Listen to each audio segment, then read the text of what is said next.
ಮೈಸೂರು ಅರಮನೆ ನಾಡಿನ ಸಾಂಸ್ಕೃತಿಕ ಐತಿಹಾಸಿಕ ಹೆಮ್ಮೆ.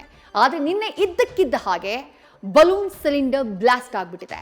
ಜನ ದಿಕ್ಕಾಪಾಲಾದ್ರೆ ತೀವ್ರತೆಗೆ ಸಿಕ್ಕಂತಹ ದೇಹಗಳು ಛಿದ್ರವಾಗಿದ್ದಾವೆ.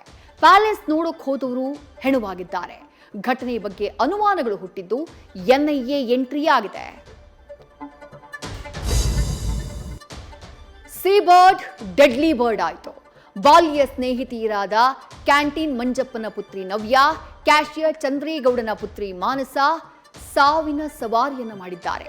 ರಶ್ಮಿ ಕೆನ್ನಾಲಿಗೆಯಲ್ಲಿ ಕರಗಿದ್ರೆ ಬಿಂದು ಆಕೆಯ ಪುತ್ರಿಯದ್ದು ಕರುಣಾಜನಕ ದುರಂತ. ಇದರ ಬೆನ್ನಲ್ಲೇ ನೈಟ್ ಗೈಡ್ಲೈನ್ಸ್ಗೆ ಎಚ್ಡಿಕೆ ಮನವಿ ಮಾಡಿದ್ದಾರೆ. ಕಿಸ್ಮತ್ ಇದ್ರೆ ಏನು ಬೇಕಾದ್ರೂ ಆಗತ್ತೆ. ಆದ್ರೆ ಡಿಕೆಶಿ ಮನದಾಸ ಈಡೇರಿಕೆಗೆ ಅದೇ ಅಡ್ಡಿ ಆಗ್ತಾ ಇದೆ. ನಾಳೆ ಸಿಡಬ್ಲ್ಯೂಸಿ ಮೀಟಿಂಗ್ ನಡೆಯಲಿದ್ದು ಸಿಎಂ ಡೆಲ್ಲಿ ಯಾತ್ರೆಯನ್ನ ಕೈಗೊಂಡಿದ್ದಾರೆ.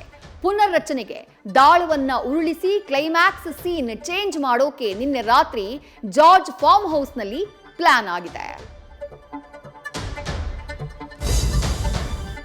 ಇಬ್ಬರ ಜಗಳ ಮೂರನೇ ವ್ಯಕ್ತಿಗೆ ಲಾಭ ಅಂತೆ. ಯಾವಾಗ ಬೇಕಾದ್ರೂ ವಿಧಾನಸಭಾ ಎಲೆಕ್ಷನ್ ಬರಲಿದ್ದು ಬಿಜೆಪಿ ಏಕಾಂಗಿಯಾಗಿ ಅಧಿಕಾರಕ್ಕೆ ಬರುವಂತಹ ವಿಶ್ವಾಸದಲ್ಲಿ ವಿಜಯೇಂದ್ರ ಇದ್ದಾರೆ. ಅತ್ತ ದೇವೇಗೌಡರು ಸ್ಥಳೀಯ ಸಂಸ್ಥೆ ಚುನಾವಣೆಯಲ್ಲಿ ಒಂಟಿ ಹೋರಾಟದ ಸುಳಿವನ್ನ ನೀಡಿ ದೋಸ್ತಿಗೆ ಶಾಕ್ ಕೊಟ್ಟಿದ್ದಾರೆ. ಬಾಂಗ್ಲಾ ಕೋಮು ವಿಷದಲ್ಲಿ ಬೇಯ್ತಾ ಇದೆ. ಎಲ್ಲಿ ನೋಡಿದ್ರು ದಂಗೆ, ಹಿಂಸೆ ತಾಂಡವವಾಡ್ತಾ ಇದೆ. ಇದೀಗ ಮತ್ತೊಬ್ಬ ಹಿಂದೂ ಯುವಕನ ಹತ್ಯೆಯಾಗಿದೆ. ಮಂಡಲ್ ಹತ್ಯೆಗೆ ಕೋಮು ಕಾರಣವಲ್ಲ ಅಂತ ಹೇಳಿ ತಾನೇ ಸರ್ಟಿಫಿಕೇಟ್ ಅನ್ನ ಕೊಡ್ತಾ ಇದೆ ಬಾಂಗ್ಲಾ. ಇತ್ತ ಢಾಕಾ ಯೂನಿವರ್ಸಿಟಿಯಲ್ಲಿ ಭಾರತ ವಿರೋಧಿ ಪ್ರತಿಭಟನೆ ನಡೆದಿದೆ. ನ್ಯೂಸ್ ಫಸ್ಟ್ ನಿರ್ಭೀತಿಯಿಂದ ನಿಮ್ಮ ಪರವಾಗಿ.